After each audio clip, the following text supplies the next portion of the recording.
अगं निधी, ऐक ना, मीही येते. थांब ना. मनू मागून येत म्हणाली. निधी कॅन्टीनमध्ये बसली होती. अगं निधी, मी काय म्हणतेय, ऐक तरी. जर तू मला त्याच्याशी असं का बोललीस हे विचारणार असशील तर मला ते ऐकण्यात कोणताही रस नाही.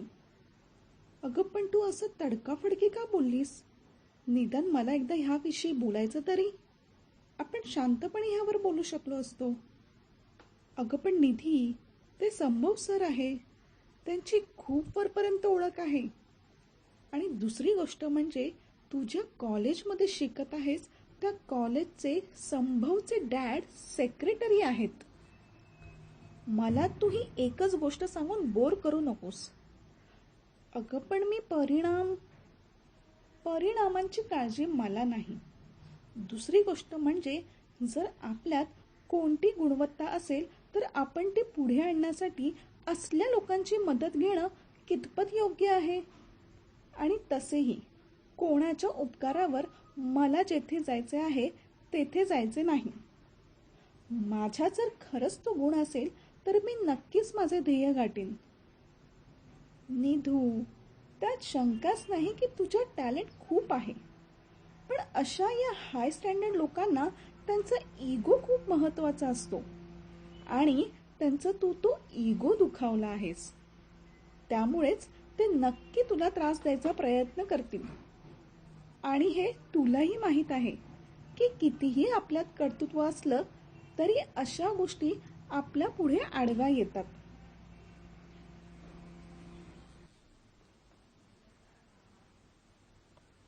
म्हणजे त्यांच्या इगो पुढे आपला सेल्फ रिस्पेक्ट छोटा आहे का?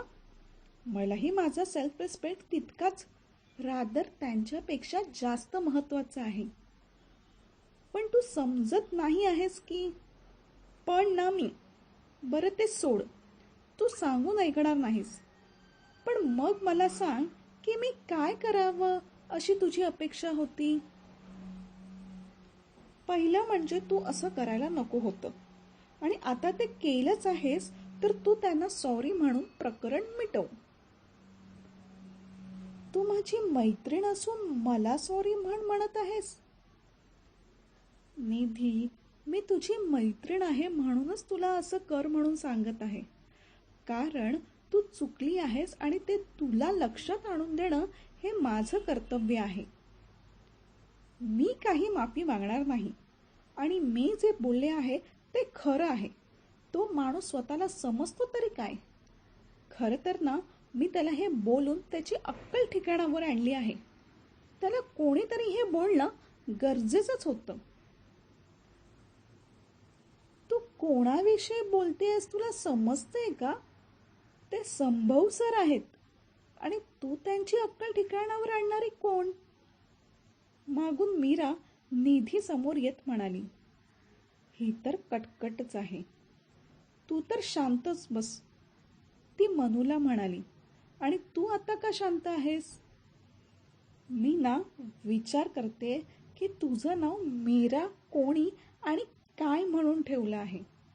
खरंच तू इतक्या बालिश बुद्धीची आहेस का? नीट बोल, तुला म्हणायचे काय आहे? तेच जे स्पष्टपणे तुझ्या लक्षात आले आहे. तू मला हिच्यासारखी वागायला सांगतेस का? मीही अशीच त्याच्या नावाचे झेंडे लावत सगळीकडे फिरते. मला हिच्यासारखे लोकांना फुकटचे डोक्यावर चढवत फिरण्याची हौस नाही. निधी मनूकडे पाहत म्हणाली. आता खूप होते हा निधी, मीरा रागाने म्हणाली. अगं जा ना इथून. अजून तुला स्वतःचा इन्सल्ट करायचा आहे का? तर तू जा. मनू मीराकडे पाहत म्हणाली. मीरा रागाने काहीही न बोलता निघून गेली. निधी, मलाही आता जपून राहावे लागेल आज. पारा जरा खूपच चढला आहे, निधी हसत म्हणाली. खूप हसू येते का आता? मला ना मीरा आणि संभवचं आठवून हसू येते. दोघांचेही एक्सप्रेशन एकसारखे होते. बरं, तू तुझ्या जागी बरोबर आहेस. सॉरी, मीच तुला उगाच बोलत होते. जेव्हा तू मीराविषयी बोललीस तेव्हाच मला समजली की मी देखील तिच्यासारखे वागत होते.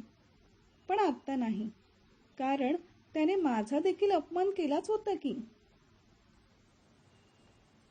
मग आता तू पण जाऊन त्याला उतरून ठेवतेस का? नको ग, बिचारा रडायचा उगीच. आज तू खूप बोलली आहेस, पण आता मीही ऑडिशन देणार नाही. हे बघ, तू पण असं करू नकोस. तू ऑडिशन दे आणि तू जो मार्ग निवडला होता त्यानेच पुढे जा. तू ह्या स्पर्धेत उतर आणि आपले ध्येय पूर्ण कर. पण पण बिन काही नको. तू आपले प्रयत्न सुरू ठेव. मी माझे ठेवते. ओके, बरं. आता आपण घरी जाऊयात का? हो, पण त्याच्या आधी एक फक्कड कॉफी पिऊयात. हो, चालेल ना. मग आपल्या नेहमीच्या कॉफी शॉपमध्ये जाऊयात. हो, चालेल.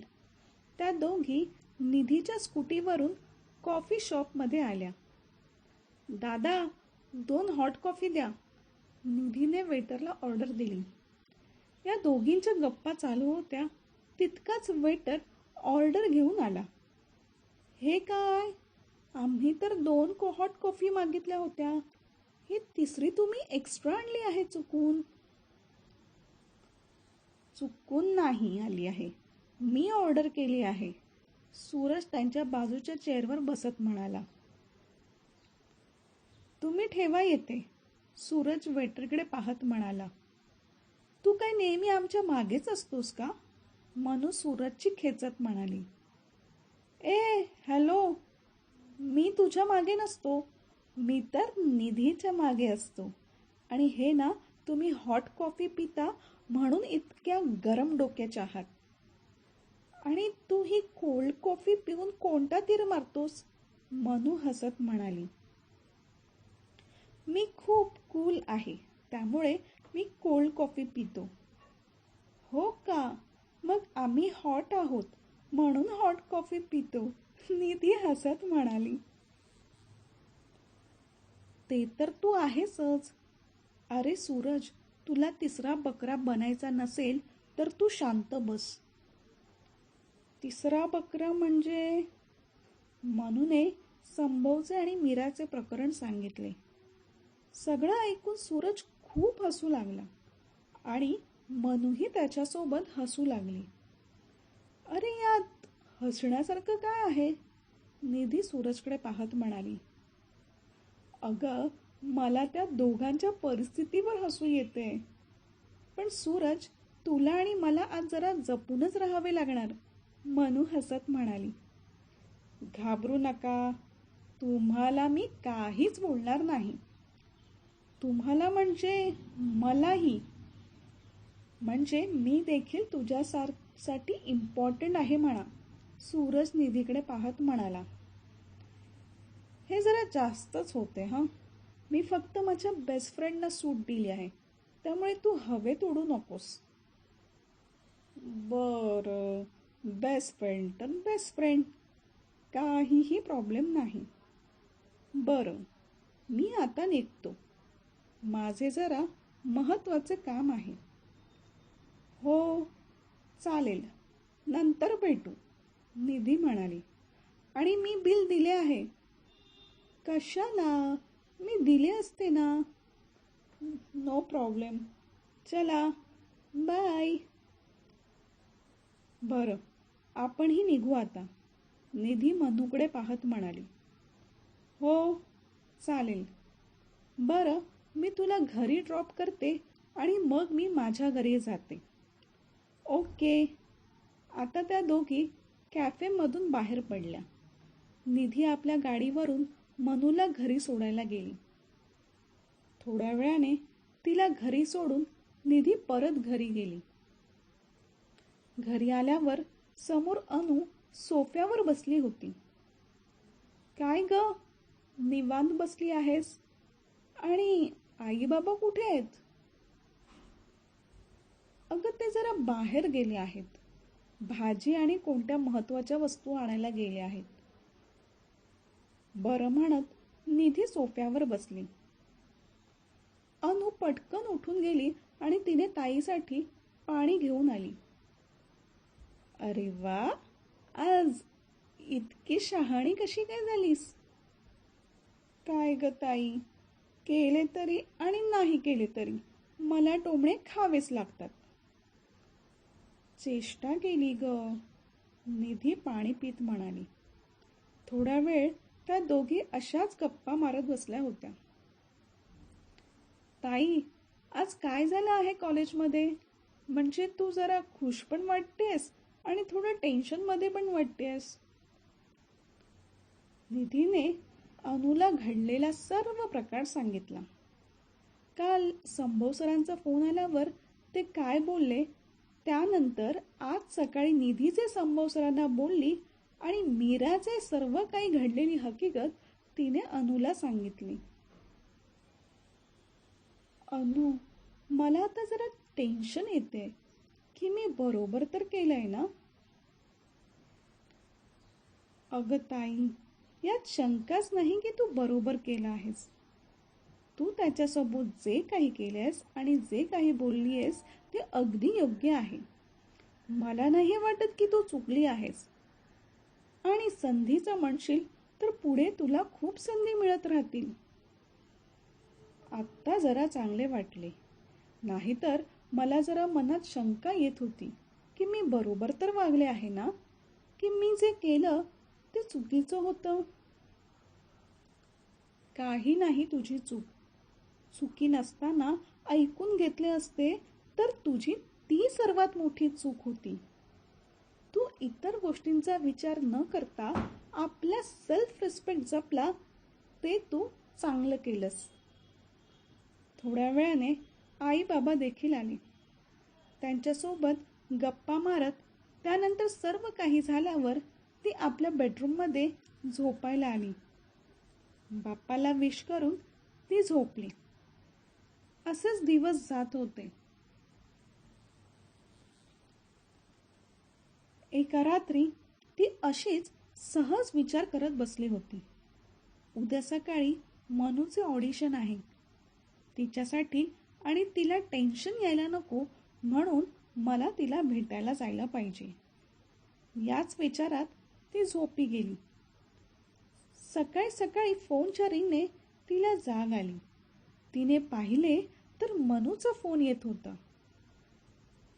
तिने फोन उचलला आणि बोलल्यावर ती जवळजवळ किंचाळलीच. तू खरं बोलतेस ना? हो ग, तू ग्रुपवर पाहिलं नाहीस का? अगं मी रागात त्याच दिवशी ग्रुपमधून लेफ्ट मारला. पण मला या गोष्टीचं आश्चर्य वाटतंय की संभवने माझे नाव कमी नाही केले आणि ऑडिशनमध्ये माझे नाव देखील आहे. हो, आणि ही तुझ्यासाठी खूप चांगली संधी आहे, मनू खुश होत म्हणाली. अगं पण पण बिन काही करू नकोस. आज येऊन ॲटलिस्ट ऑडिशन दे, जेणेकरून तुला परत काही वाईट वाटणार नाही की मी प्रयत्न करायला पाहिजे होता. आणि म्हणून आज ही संधी स्वतःहून तुझ्याकडे चालत आली आहे. बरं, मी निघते थोड्या वेळाने. तूही कॅन्टीनमध्ये थांब, मी तिथेच येते. निधी पटकन खाली आली आणि आपले सर्व काही आवरून जेमतेम 1.5 तासात ती आईबाबांच्या पाया पडून आणि अनुला मिठी मारून घरातून बाहेर पडली. पटकन गाडी चालवत ती बाप्पाच्या मंदिरात आली आणि पाया पडून कॉलेजमध्ये पोचली. मनू तिची कॅन्टीनमध्ये वाट पाहत होती. अगं निधी, किती उशीर? ऑडिशन थोड्याच वेळात सुरू होईल. पण मी खरंच? हो, तू खरंच ऑडिशन दे. अगं पण मी सराव सुद्धा केला नाही आणि मग मी कशी देऊ ऑडिशन? कारण कितीही चांगले गायन असले तरी सराव महत्वाचा आहे. ते आहेच, पण आता आपल्याकडे पर्याय नाही. तू फक्त मनापासून गा आणि बाप्पाचा आशीर्वाद आहे आपल्यासोबत. आता निधी स्वतःच्या मनाची तयारी करत होती. काही वेळाने ऑडिशन सुरू झाल्याची घोषणा झाली. ते सर्वजण हॉलमध्ये पोहोचले. एक एक करून प्रत्येकाला आत बोलवले जात होते आणि त्यांना त्यांचा नंबर मिळत होता. तो नंबर घेतला की आत जायचे होते.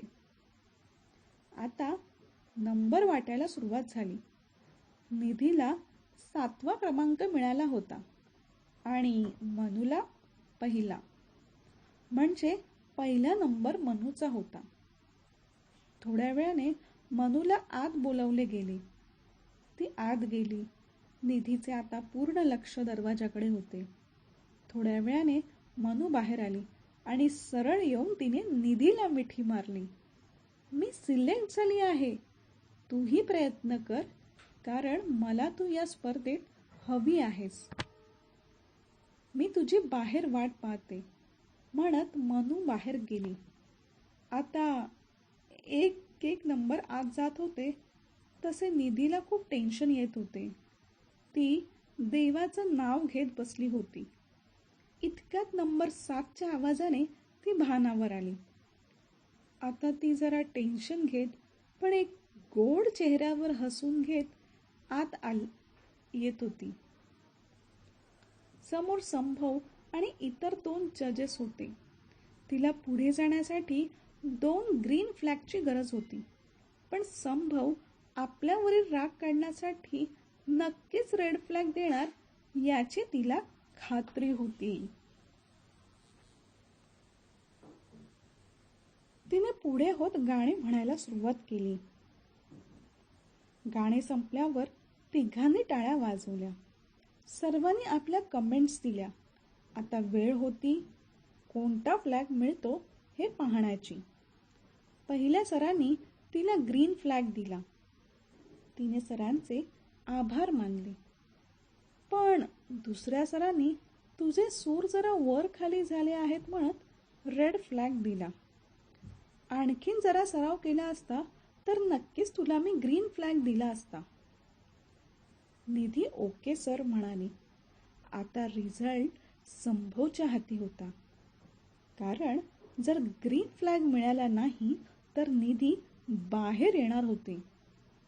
पण तिने मनाशीच ठरवले होते की आपण आज बाहेरच जाणार आहोत. ती विचार करत होती की इतक्यात तिला टाळ्या वाजवण्याचा आवाज आला, कारण संभवने तिला ग्रीन फ्लॅग दिला होता आणि निधी आता पुढे आली होती. निधीला आश्चर्य वाटले की संभवने तिला ग्रीन फ्लॅग कसा दिला, पण नंतर ती सर्वांचे आभार मानत बाहेर आली. बाहेर मनू तिची वाट पाहत थांबली होती. निधीला पाहून ती पटकन तिच्या दिशेने धावत गेली. काय झाले? तिने उत्सुकतेने विचारले. तिने आपण पुढच्या फेरीत आलो आहोत हे सांगितले. काय म्हणते? तिने तिला मिठी मारली. पण तिने तिला आत घडलेले सर्व काही सांगितले. पण मला वाटले होते की संभव सर तुझ्यावरील राग काढण्यासाठी तुला रेड फ्लॅग देतील, पण त्यांनी तुला पास केले. हो, मलाही तेच वाटले होते. बरं, आता फार विचार न करता आपण कॅन्टीनमध्ये जाऊ, आईस्क्रीम खाऊन सेलिब्रेट करू. त्या दोघीही कॅन्टीनमध्ये बसल्या होत्या की इतक्यात मागून संभव आला. त्याला पाहून निधी आणि मनू पटकन उभ्या राहिल्या. तुला हेच वाटले होते ना की संभव आपल्यावरील राग काढण्यासाठी आपल्याला बाहेर करेल? हो, निधी तडकपणे म्हणाली. बरं, मला राग तर काढायचाच आहे आणि जसा तू माझा अपमान केलास तसाच मलाही करायचा आहे. पण काय? निधी त्याच्याकडे पाहत म्हणाली. पण तो तुझ्याच हातून. खूप बोलली होतीस ना की मी असं करू शकते, तसं करू शकते. तर मलाही पाहायचे आहे की तू स्पर्धेत काय करून दाखवतेस ते. मला तुला त्रास द्यायचाच आहे आणि माझ्या अपमानाचा बदलाही घ्यायचा आहे. पण त्यासाठी मी एक वेगळा मार्ग निवडला आहे आणि तो तुला कळेलच. To be continue. या दोघांच्या स्वभावात जमीन आसमानाचा फरक आहे. तर ह्यांची लव्ह स्टोरी कशी जुळते ते आपण पाहूच. पुढे निधी आणि संभवचे काय होईल हे आपण लवकरच पाहू.